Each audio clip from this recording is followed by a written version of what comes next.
Я приветствую всех на территории свободы. В Республике Молдова уже давно говорится о необходимости проведения реформы юстиции. И юстиция – одна из важнейших тем, которая поднималась в том числе при обсуждении членства Республики Молдова в Европейском Союзе. У нас уже начала работать летом комиссия по предварительному ветингу членов Высшего совета магистратуры, Высшего совета прокуроров. И я так понимаю, следующие у нас члены Высшей судебной палаты. Вот о том, как работает комиссия, первый этап, как прошел и что подразумевает в следующий, второй этап, и вообще насколько вся эта процедура может затянуться, мы будем говорить сегодня с председателем комиссии по преветингу, господином Германом фон Хебелем. Добрый вечер, господин фон Хебель. Спасибо, что вы нашли время. It's a great pleasure for me, absolutely. Это большая радость для меня быть здесь. Для наших телезрителей сразу говорю, независимые студии маленькие, у нас нет возможности перевод делать где-то отдельно в другом помещении, поэтому переводить слова мои господину Хебелю и ответы господина Хебеля для меня и для наших зрителей будет прекрасный переводчик и замечательный человек Ирина. Спасибо, что вы нашли время. So I will translate the questions and answers of the viewers. Okay, very good. И первый мой вопрос, конечно, будет заключаться в том, что такое преветинг вообще, потому что наши люди ожидали какого-то чуда очень быстрого, им обещали, что приедут люди из Европы, у которых есть опыт, и мы очень быстро получим честную систему юстиции. На самом деле, как выясняется, все это довольно продолжительный процесс. Чудом нам не скоро ждать. So my question is about what is preventing itself, because our people knew that experienced people from Europe would come and change the judicial system in our country. But as we understand, it's a long process, and so when should we expect the miracle? Yeah, exactly. Well, I'm not sure it will be a miracle, but what the pre-vetting is about is, as you mentioned, it is a commission of 3 national and 3 international members, and the internationals come from the United States, from Georgia, and myself from the Netherlands. And what we do is we look at the financial integrity and the ethical integrity of judges and later on also prosecutors who are candidates in order to become a member of the Superior Council of the Magistracy and the Superior Council of the Prosecution's Offices. Но действительно, чудо быстро не произойдет. И если отвечать на ваш второй вопрос, что же такое преветинг, хочу сказать, что наша комиссия состоит из 6 человек, 3 международных эксперта и 3 национальных. Со мной здесь работают эксперты из Грузии. Я, вот, например, представляю Нидерланды. И мы вместе работаем над тем, чтобы построить процесс предварительного отбора, скажем так, кандидатов для Верховного Совета магистратуры и прокуроров.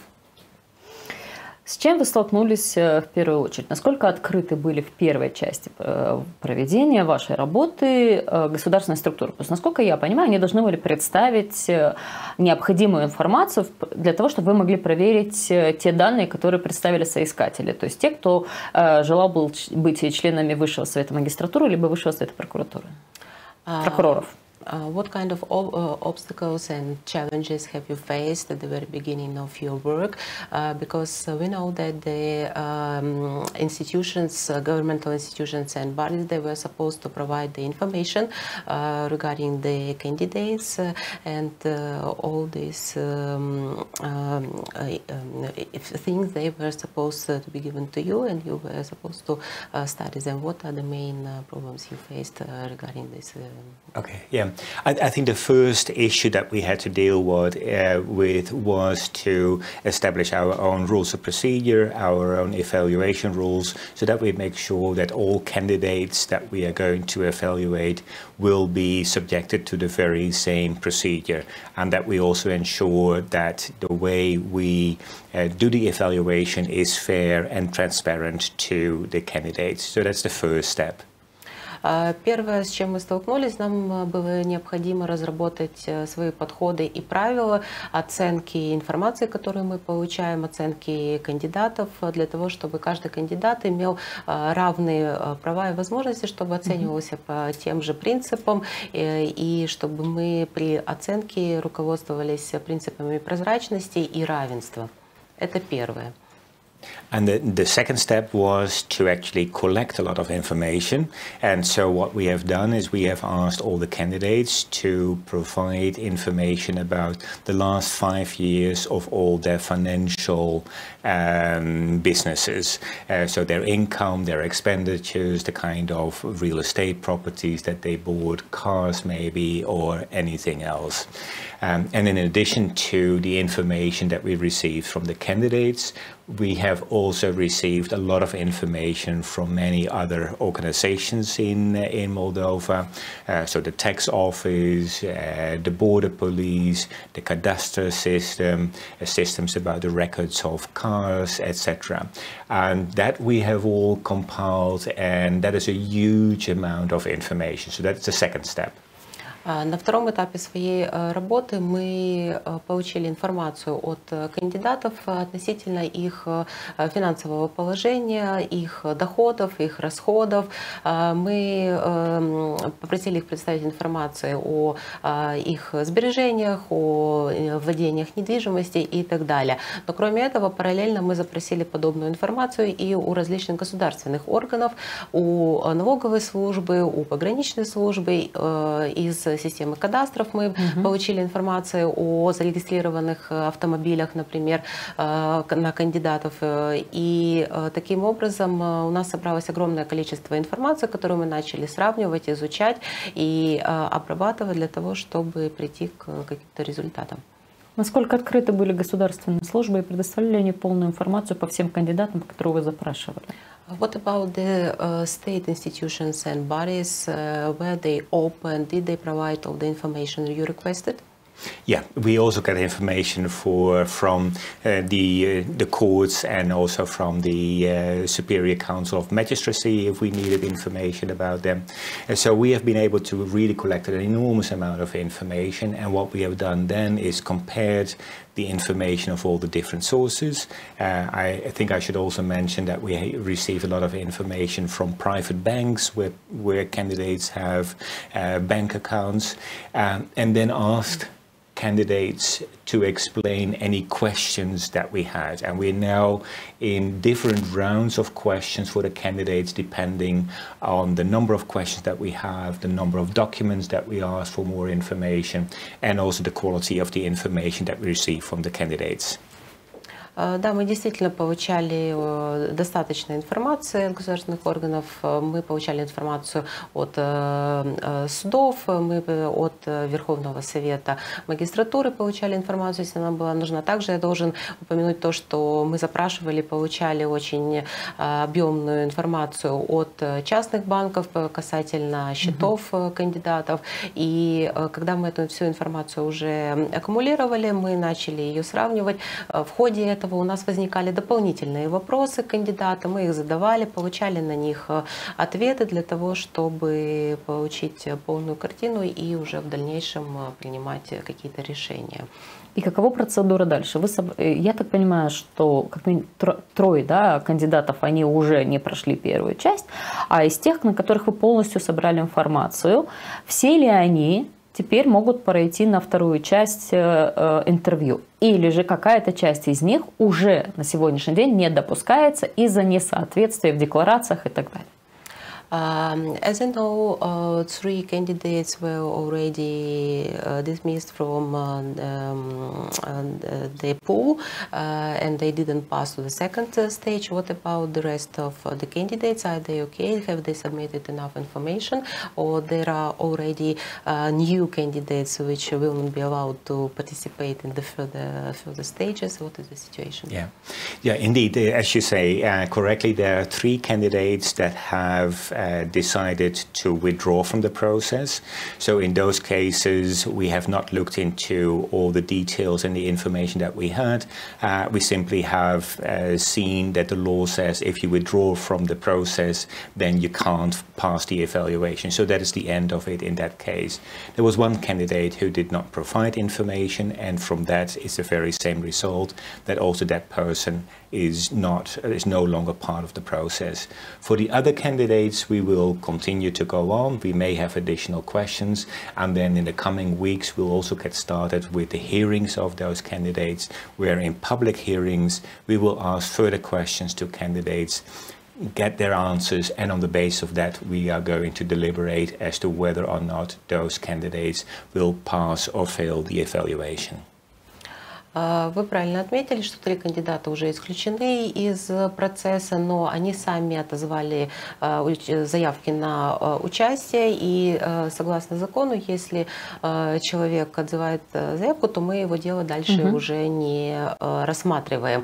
Один кандидат отказался предоставить запрашиваемую информацию, и таким образом, опять-таки, согласно закону, он в дальнейшем процессе уже не принимает участие, он не может быть в дальнейшем избран. Что касается других кандидатов, у нас уже собралось файлы их, и мы продолжаем их изучать, мы еще с ними контактируем, задаем дополнительные вопросы, и я думаю, что если мы получим вразумительные ответы на все наши вопросы, то эти кандидаты смогут перейти на следующий этап и участвовать уже в слушаниях. Это будут открытые публичные слушания, в процессе которых мы тоже будем им задавать определенные вопросы. Когда должны начаться эти открытые публичные слушания? When the public hearings will start? That is not yet entirely clear because we are still looking into the number of questions that we are about to receive, and when we feel that all answers have been sufficiently given to us, then we will really prepare for the hearings. It's a matter of weeks, that is for sure, and we will have at the moment still 24 candidates, and we will have them in different groups throughout the coming months. So it's not all 24 in 1 week, but we will do so in small groups of candidates depending on the status and the level of preparation of the case. Я не могу сказать точно, когда начнутся слушания, но речь идет о нескольких неделях, потому что мы еще задали дополнительные вопросы, ждем на них ответов. После того, как мы их получим, мы уже сможем тогда приступить к слушаниям. На данный момент у нас 24 кандидата, с которыми мы работаем, но мы не будем их слушать одновременно. Мы разделим их на какие-то небольшие группы, и в зависимости от того, насколько мы уже будем готовы, насколько будут полные, скажем так, их файлы, мы уже начнем первые слушания. Эти 3, которые уже, так сказать, выбыли из конкурса, и, возможно, те, которые будут еще, кто не будет допущен до 2-го этапа, до интервью, они уже никогда не смогут претендовать на места ни в ВСП, ни в СМЕ? The candidates who withdrew their applications and the candidate who was excluded, what does it mean? They will not be allowed to participate, to be evaluated for SCP and SME never again, or they will have this opportunity later? That they may have the opportunity later, but at the moment, for the next round of elections of candidates for the SAM and the SCP, those candidates that did not pass the evaluation, they will not be able to participate. So only those that we have evaluated, they will be a candidate. And of course, it's not for us, it is for the judges, the General Assembly of Judges then, to elect candidates, but the evaluation is the outcome as to whether or not they can even participate in the hearings for this round. Конечно же, у них будет возможность в будущем участвовать, но не в предстоящем ближайшем раунде, потому что только кандидаты, которые прошли нашу оценку и были допущены, оценены как люди, которые могут участвовать, будут представлены. Не мы лично будем выбирать этих представителей кандидатов, это уже дело судей. Однако судьи получат от нас как бы рекомендации, наши оценки, уже на основании этого будет происходить весь процесс. Но позже эти люди могут уже подаваться заново и участвовать в новом раунде. Была ли необходимость проверять наличие за границей недвижимости, бизнеса, возможно, у близких из системы, вкладов банковских? Была ли необходимость у вас уже подавать запросы в другие страны для того, чтобы узнать, что у соискателей имеется за рубежом Республики Молдова за пределами? Have you already faced this issue of checking the property or bank accounts abroad belonging to the candidates or their family members? Have you addressed the other countries to get the information outside the Republic of Moldova? No, we have been in contact with other countries. The problem with the collection of information from other countries is always difficult. That is not only in relation to this situation, that is in general very problematic to get it organized. So we are in contact with some countries. We continue to be in contact, but at the same time also we do get information also from candidates themselves. They sometimes have family members living in other countries, and we sometimes ask for them whether they have information or they have financial support received from those family members abroad, and candidates are required to provide us that information, and they also do so. So we do have information about financial information coming from abroad, but it comes from the candidates themselves. На самом деле мы контактируем с другими странами, и однако получение информации от органов других стран – это очень проблематичный вопрос, всегда очень трудно дождаться ответа, но на самом деле у нас есть информация о связях кандидатов, да, за рубежом, о родственниках, которые проживают или владеют каким-то бизнесом за рубежом, но в основном эту информацию мы получили от самих кандидатов, потому что в такие вопросы есть перечень вопросов, и они сами об этом сообщали. Мы проверяем, получают ли они какие-то финансовые поступления из-за рубежа, и подобные аспекты проверяем. Но, повторюсь, в первую очередь эту информацию мы получили от самих кандидатов. Я вас спросила об этом потому, что вы, если не ошибаюсь, в июле были на национальном телевидении и говорили о том, что, возможно, обратитесь к представителям различных посольств для того, чтобы получить информацию к послам, да, которые разных стран европейских, в том числе, находятся на территории Республики Молдова, для того, чтобы получить ту или иную информацию, оказать помощь, да, в получении информации для проверки недвижимости или того, что есть у соискателей за рубежом. Поэтому я и уточнила, у вас сейчас возникала ли в этом необходимость? I asked this question because I remember in July you were at the national TV channel, and you were speaking that probably the Commission would address embassies or representatives of other countries about the information, real estate properties, and financial, some business of the candidates abroad. That's why I wanted to clarify this issue and ask if you already had to do this. Yeah, and that is correct. I did make that comment at that time, and that is indeed what we have been trying to do, or we have been doing actually. We have been asking for information, and as I said, you know, we did not receive much information from countries themselves, but we have received information from candidates, whether they had investments in other countries, whether they had real estate in other countries, and candidates have been forthcoming, have been providing that kind of information also to us. So we have been able to at least see a part of any investments or properties that candidates may have abroad. In addition to that, we have an enormous amount of information about what candidates have here in Moldova itself, and that is already providing us a very good basis on the for us to make an evaluation in that respect. Yeah. Вы абсолютно правы, я об этом говорила, это то, что мы собирались сделать, и в принципе то, что мы делали, мы обращались с запросами, какую-то информацию получали, но, как я уже отметил, очень много информации получили от самих кандидатов о владении какой-то недвижимостью и так далее. И эту информацию они, в принципе, предоставляли беспроблемно, и поэтому у нас собралась большая база информации о том, чем владеют кандидаты.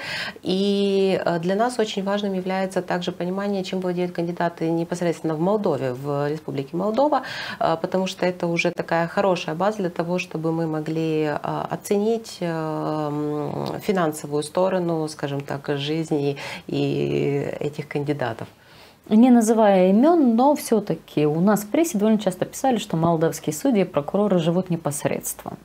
Если сравнить заработок, который есть у них, и даже у членов их семьи, то, в общем-то, получается, что их машины, квартиры, дома гораздо дороже, и за всю жизнь в госсистеме они бы себе столько не заработали. Увидели ли вы подтверждение вот этим вот словам в тех документах, которые вы получали? Without giving any names, I would say that very often in mass media we hear that judges and prosecutors here in Moldova, they live better than they're supposed to live according to the official salary they get from the country. And my question is, studying these cases of the candidates, have you got the proof that very often the houses and cars of the candidates, they are much more expensive compared to what they could afford? Mm-hmm. Yeah, I understand that question, and of course I get that question more often. Of course, at the moment I'm not really in a position to provide that information, and the reason is the following: we are in the process of collecting information. As I mentioned, we get it from all kind of different sources, including also from banks and bank accounts. We look at the information that the candidates provide and the contracts that they have signed for the buying or selling of cars or for a real estate property. And based on that, we assess whether there is indeed a balance between what the salary of a judge has been, and of course also of partners of judges, and what the expenditures have been, and to see whether there is indeed a balance between income and expenditures. On the basis of that, we ask a lot of questions, and then it is for the candidates to provide us the full information. We are not a court of law, so it's not for us to establish that a candidate has a problem with the income or with the expenditures. It is for us to create serious doubts about the income and expenditures, and then it's for the candidate to provide information by which they can take away the doubts that we may have. If they are not able to provide sufficient information so that we don't have any doubts anymore, then that will lead to the evaluation that a candidate does not pass the final evaluation. So the burden of proof, as we call it, lies with a candidate. Mm-hmm. Понимаю ваш вопрос. К сожалению, в данный момент я не могу на него ответить, потому что мы еще находимся в процессе изучения и анализа информации. И я хочу сказать, да, что так как мы общаемся и с независимыми структурами, такие как частные банки, мы получаем много информации, которая ведет нас к определенным выводам. И собрав эту всю информацию, мы действительно смотрим те траты, которые совершает кандидат, действительно они совпадают с уровнем его дохода или членов его семьи, партнера, да, потому что это, возможно, общие расходы. И уже в зависимости от этого мы приходим к тем или иным выводам и задаем дополнительные вопросы. Мы не судим, мы не принимаем окончательного решения, мы лишь проводим оценку. И когда у нас возникают сомнения, мы задаем вопросы. И это уже ответственность и интерес, скажем так, кандидата ответить и объяснить, откуда приходят средства для такого образа жизни. И в первую очередь это нужно кандидату для того, чтобы это сомнение либо развеять, либо чтобы это сомнение подкрепилось у нас, и уже тогда в своей оценке мы это высказали. У нас в декларации о доходах у депутатов появилась последние годы большая такая строка. Они им делают по 10, 20, 30 тысяч евро, а у некоторых и 50. Это подарки на свадьбу или на крещение ребенка. Опять же, судьи тоже воспользовались такой находкой или нет? Recently, we have noticed that our deputies in their income declarations, they put such a point as a present for wedding or present for bathing of a child, and they put like 10 or 20 or even 50,000 euro as a present they got for some anniversary or whatever. And I would like to know if the judges also used this trick in their declarations, in the data they submitted to you as like income of the sum of money as they got it a present for some anniversary or holiday. Okay, yeah.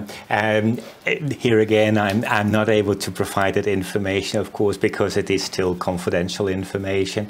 It is basically as I mentioned, is bank account information, is information about judges and also later on, of course, prosecutors in their daily life. They get children, they get married. Everything that happens to a normal human being also happens to judges and prosecutors. So there's nothing in there that is different for judges and prosecutors as it is for anyone else in Moldova. And we equally look at all the materials, and also there we simply ask questions, and they can provide the information. And there again, it's a question about if we have doubts about any amounts of money that goes in there, then of course we will ask those questions, and based on the quality of the information, we can make our evaluation. And here again, it is very important to stress again that it's for the candidates to show that what they provide as information is also correct, and that it takes away any doubts we may have about certain income or expenditures. Mm-hmm. Я на данный момент не могу вам ответить, потому что эта информация пока что является конфиденциальной. Однако, как я сказала, получая от разных структур информацию и из декларации, мы понимаем, что то, что случается с обычными людьми в Молдове, случается и с судьями, и с прокурорами. Вот, у всех рождаются дети, все выходят замуж, женятся и так далее. Но когда мы видим какие-то странные, непонятные вещи, которые вызывают у нас вопросы, мы задаем вопрос кандидату, и, как я уже сказала, это в интересах самого кандидата объяснить, доказать, развеять наши сомнения или какие-то подозрения. Поэтому, конечно, если мы получаем ответы, если действительно может быть доказано, то никаких проблем. И иногда у нас возникают вопросы относительно количества денежных средств. Да, мы тоже задаем эти вопросы. Если кандидат может ответить, объяснить, это один вопрос. Если нет, то тогда это будет приниматься в учет при оценке и принятии нашего решения. Конечно. Вам объясняют? У нас тоже есть вопросы относительно этих денежных средств, но нам не объясняют, а вам хотя бы объясняют. We also have, and TV viewers also have a lot of questions regarding these strange sums of money they get, but at least you get the answers. Our TV viewers and citizens of Moldova, they don't get the answers. No, exactly. And we're looking forward to those answers, of course. Теперь у меня вопрос, который касается, в прессе довольно часто писали, и действительно на протяжении многих лет Молдова столкнулась с таким большим количеством проигранных дел в ЧЕДО, в уголовном преследовании инакомыслящих. У нас были подтвержденные политические дела возбужденные, то есть этим занимались и прокуроры, решения принимали судьи. и были наоборот, когда отпускали тех, кто должен был еще сидеть, эти решения тоже принимались, и прокуратура не возражала. То есть вы занимались сейчас больше финансовой частью. Когда мы наконец-то сможем увидеть разбор, касающийся профессиональной деятельности? Mass media in Moldova and other and social media, they made overview of different crime cases regarding the work of prosecutors and judges, because Moldova lost a lot of cases in cheddar courts, and also there were cases regarding the political persecution, yes, and other cases, and unfortunately some people who were supposed to be jailed, they were released, and some people who were not supposed to be jailed, they were accused of something.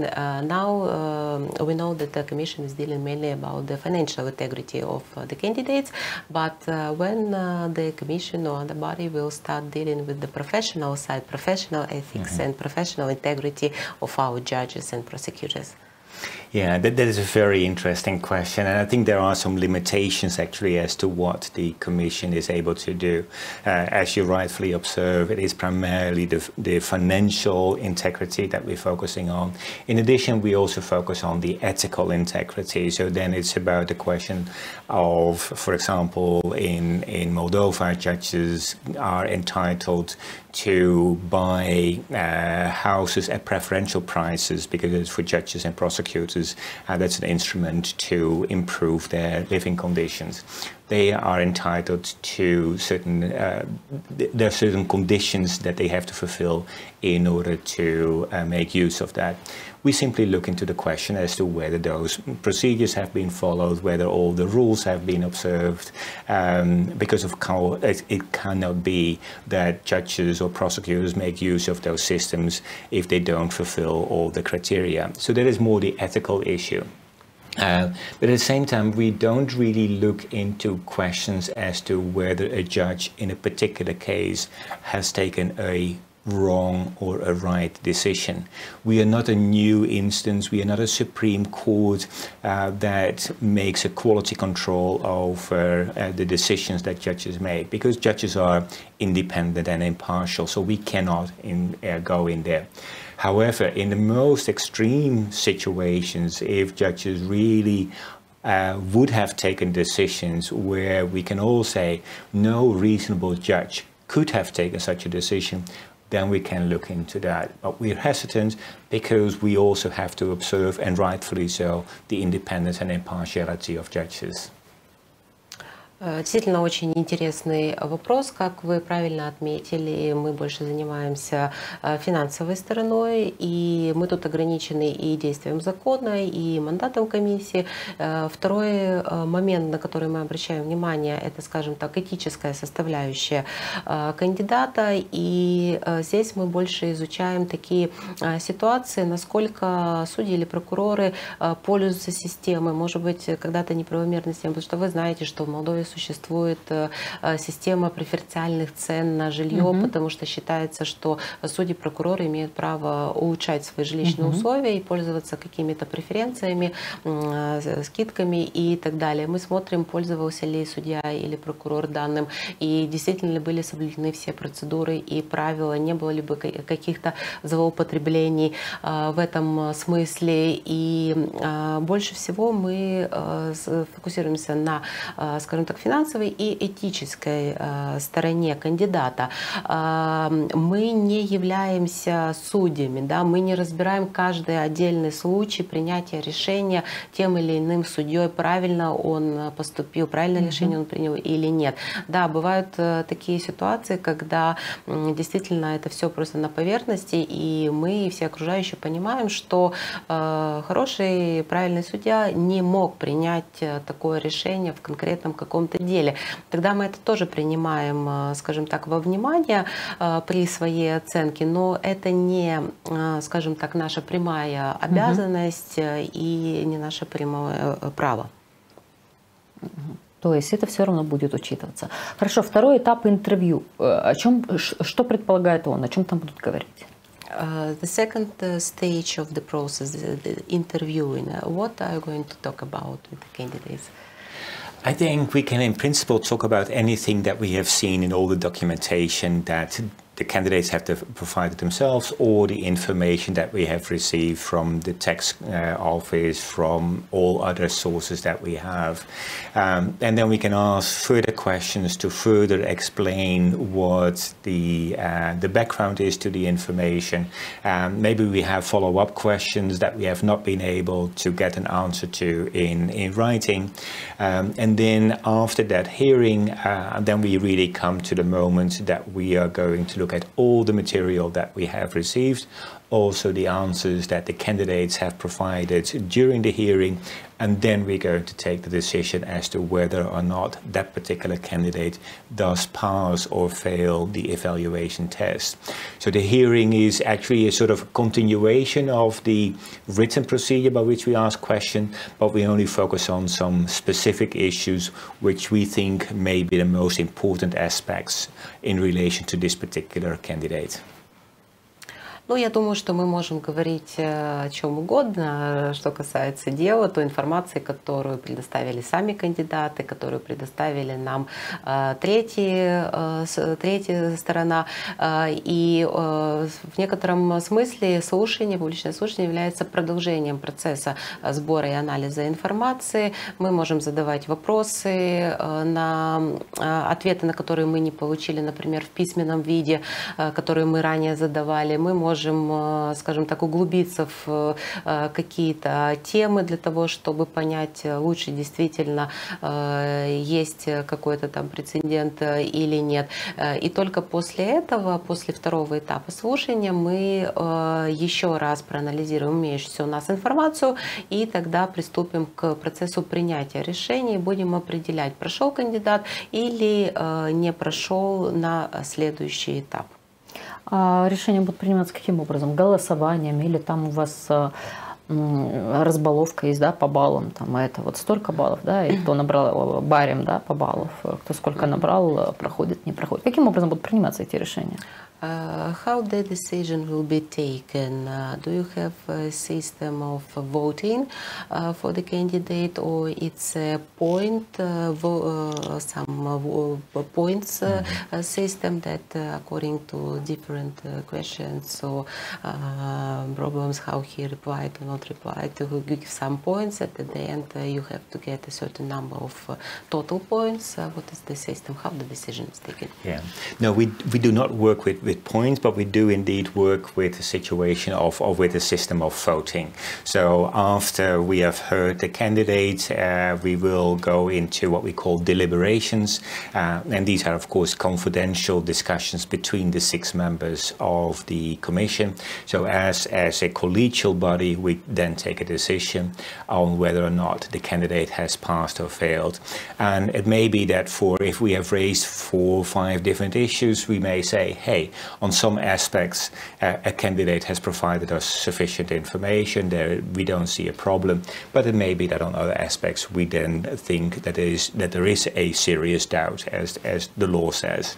And then we will take a vote by all members. Of course, it would be great if we all have the same view, but at the same time also we do allow for different votes going in different way, and then a commission member who does not agree with the majority, they will then provide what we call a dissenting opinion, so a brief explanation why that commission member does not agree with the majority of the commission members. So that is how this system works. У нас нет системы баллов, накопления баллов. Наша система, скажем так, скорее похожа на систему голосования за кандидата, хотя это не совсем так происходит.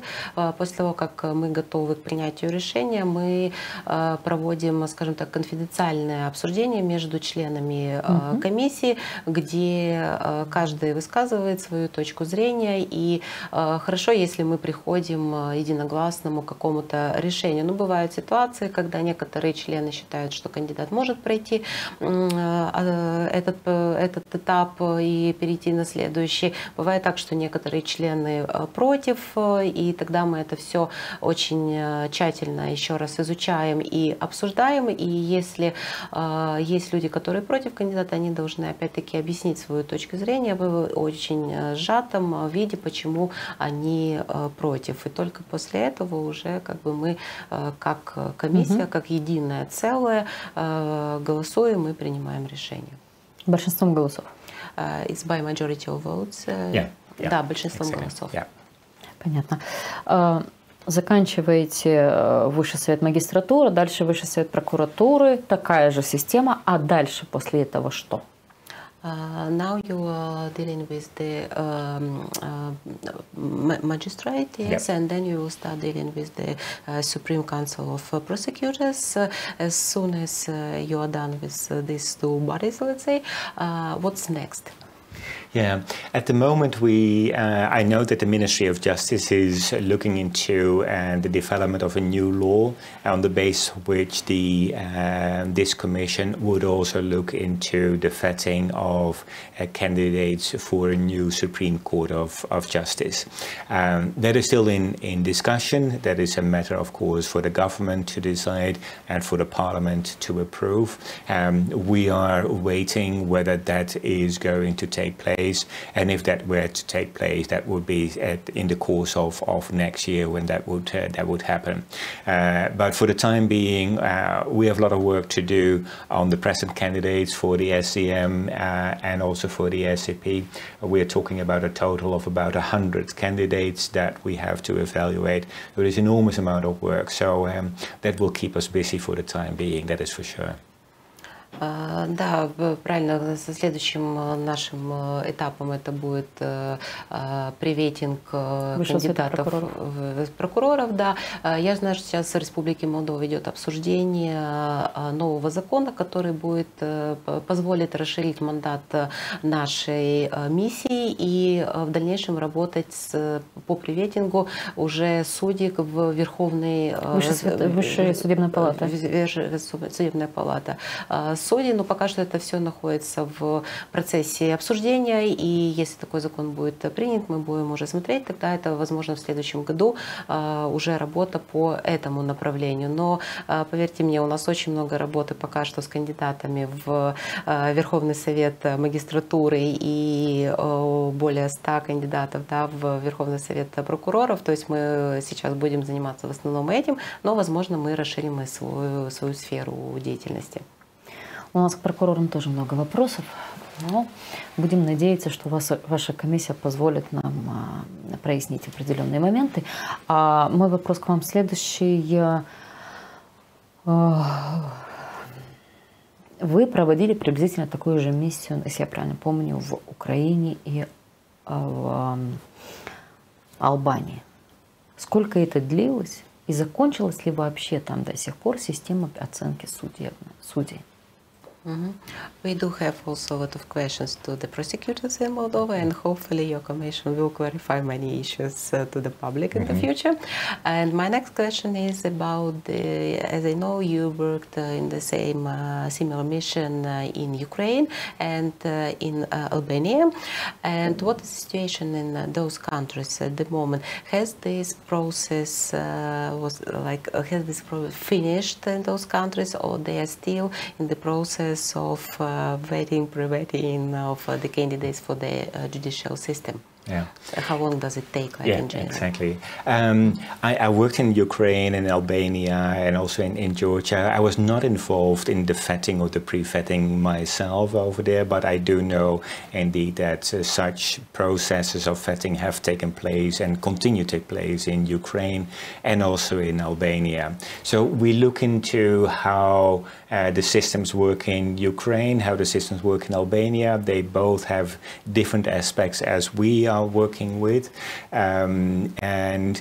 So we take the best practices, so to say, from those countries, bring it to our deliberations and make use of that in order to continue our work. But I think it is important to emphasize in this context that, of course, everyone is waiting for results as quickly as possible.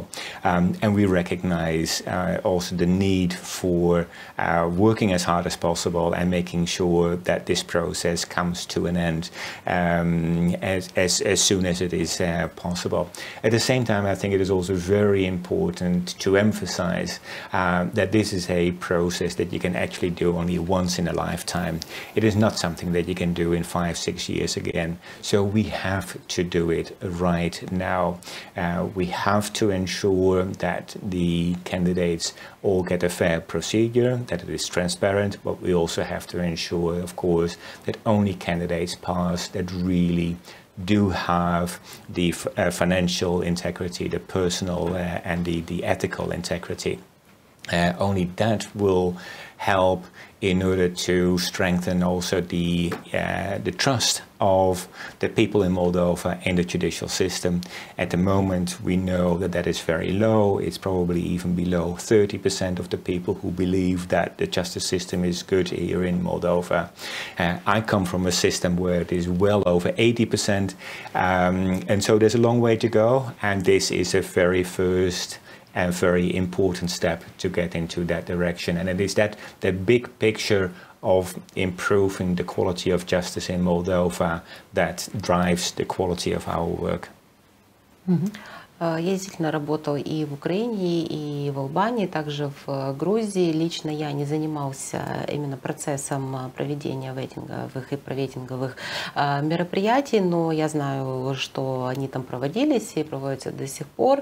И мы смотрим на то, как было это воплощено в тех странах, и что работало, что не работало. Каждая система, она уникальна, и тем не менее мы заимствуем как бы лучшие практики, да, проведения данных процессов из тех стран. И если говорить о процессе, сколько это займет, мы отдаем себе отчет, мы понимаем, что нужно это сделать как можно быстрее. Но это нужно сделать качественно, это нужно сделать хорошо, потому что это не тот процесс, который мы вот сейчас как-то сделаем, и через 5 лет мы его будем снова запускать и проводить. Это должно быть сделано раз и навсегда, это должна быть правильная система, мы должны быть уверены, что абсолютно все кандидаты, они проходят через одинаковую процедуру. Эта процедура прозрачна, что права никого не ущемлены и так далее, что те люди, кандидаты, которые будут отобраны, действительно достойные люди, люди, которые там должны быть. И, конечно же, мы понимаем, что нужно это ускорить, этот процесс, потому что есть и необходимость повышать уровень доверия у населения к судебной системе, потому что я знаю, что количество респондентов в вопросах, которые доверяют судебной системе в Молдове, составляет чуть даже меньше 30%. Я, например, из системы, где уровень доверия судебным органам составляет более 80%, поэтому мы видим, что тут есть очень большой диапазон для роста и развития. И, конечно же, над этим нужно работать, потому что это очень позитивно как для самого общества, так и для системы. Да, мы действительно хотим, чтобы это все проходило намного все быстрее, хотя понимаем, что это здесь все необходимо тщательно проверять. Но вот оказывается ли на вас давление со стороны властей? Просят ли они вас ускориться или наоборот, может быть, говорят, что там какой-то кандидат должен пройти, а какой-то нет? Yes, we understand that the process you are doing is very particular and it takes time, but anyway, we are all interested to get the results as soon as possible.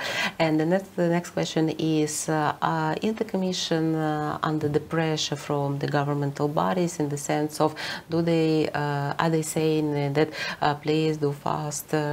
Maybe they are making some kind of pressure, saying in some way that some candidates should pass or some candidates shouldn't pass, should fail, or... Yeah, that is an interesting question, and thankfully I can say that that is not the case. Of course, we know that the government is very keen of making sure that this process comes to an end as soon as possible. And again, as I said before, we totally recognize that. But we also are an independent and impartial body. We have to provide high quality decisions. Our decisions can be appealed before the Supreme Court of Justice, so we really have to make sure that our decisions are of high quality. And I think in the end, we will not take any guidelines or even advice from anyone about whether or not certain candidates should pass or should not pass. We really base our decisions on the information that we get, the information from all kind of different sources, also the information from the candidates, the questions that we may have, and only that for all of us determines whether we think that a candidate can pass or cannot pass.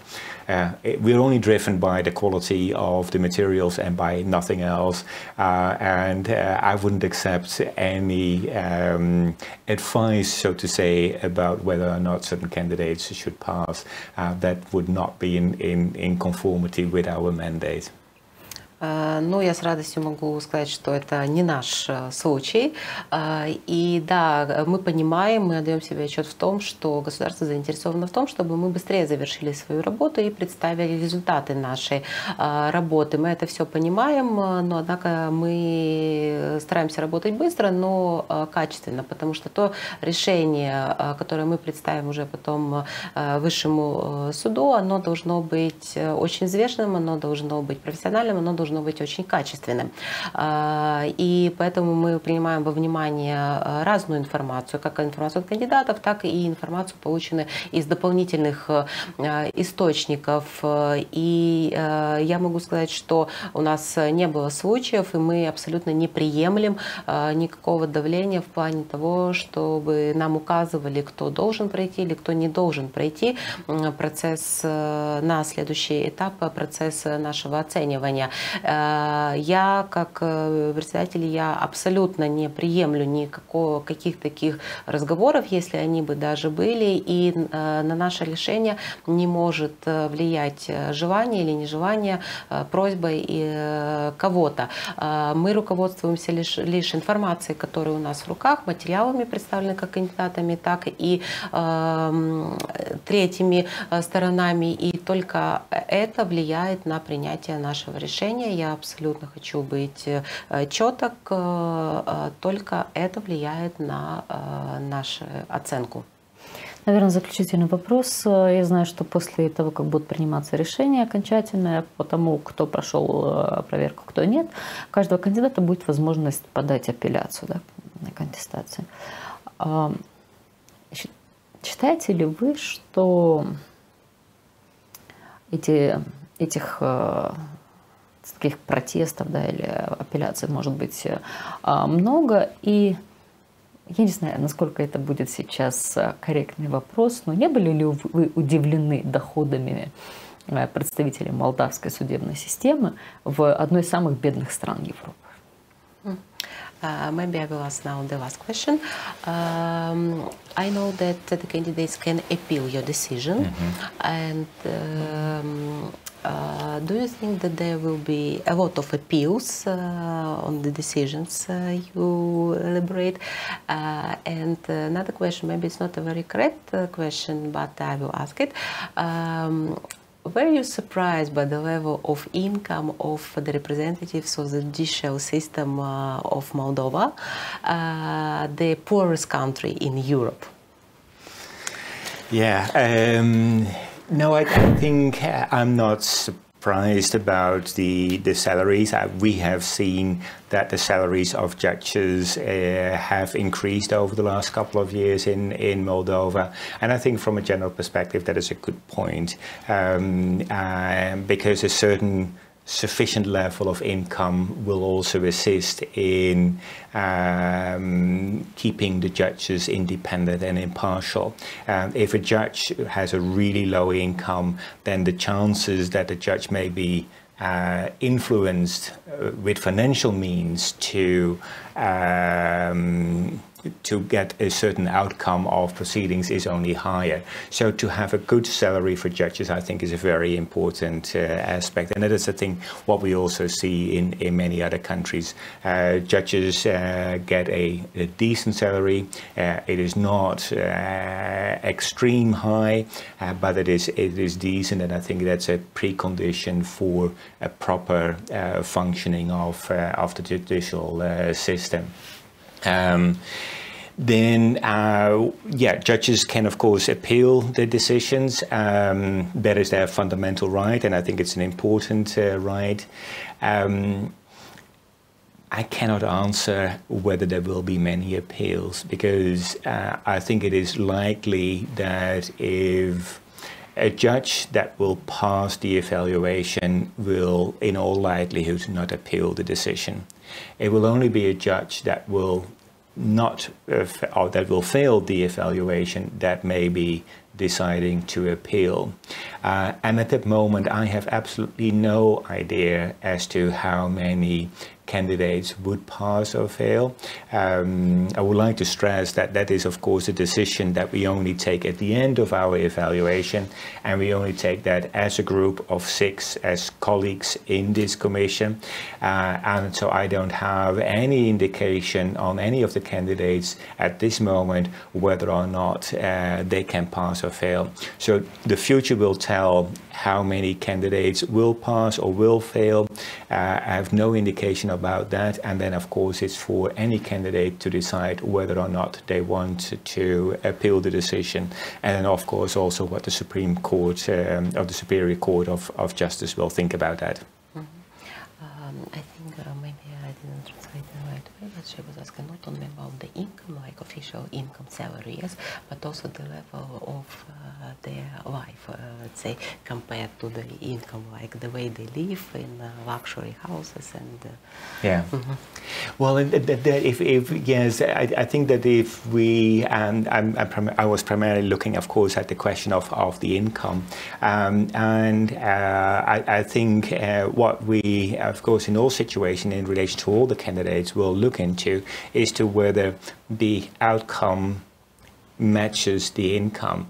There's no possibility, of course, to spend 2 or 3 times as much as outcome as that you have of your income. So if that were to be the situation, and if we would see that on the basis of bank accounts, or the buying of houses or the selling of houses and cars, etc., then of course the moment we see that there is a lack of balance, we will ask questions about that. That will then be, that is the beginning of where we say, hey, there is some doubt about how you can finance activities if the income does not support that. So we ask so many times, we ask, what is the source of income for you to buy this house, to buy this car? Explain to us where the money comes from.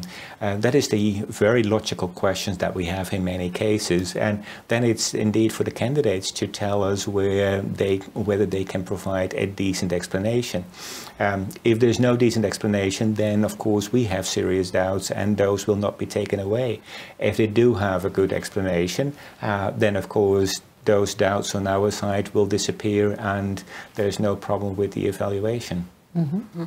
Ну, если говорить о уровне доходов судей, да, я знаю, что в последнее время в Молдове зарплаты, официальные зарплаты судей, они увеличивались, и финансовое вознаграждение работы судей – это один из тех префакторов, да, для независимости судей, и однозначно судьи должны получать достойную зарплату, как и в других странах. Зарплаты у судей здесь сильно выше, чем, скажем так, у среднего гражданина, и это, в принципе, должно обеспечивать как бы какую-то, да, определенную независимость судьи. Если говорить о том, что судьи владеют или тратят больше, чем они зарабатывают, то это как раз вот работа нашей комиссии выяснить, откуда у них средства. Если дисбаланс существует, серьезный дисбаланс между тем, что зарабатывает судья или члены его семьи, и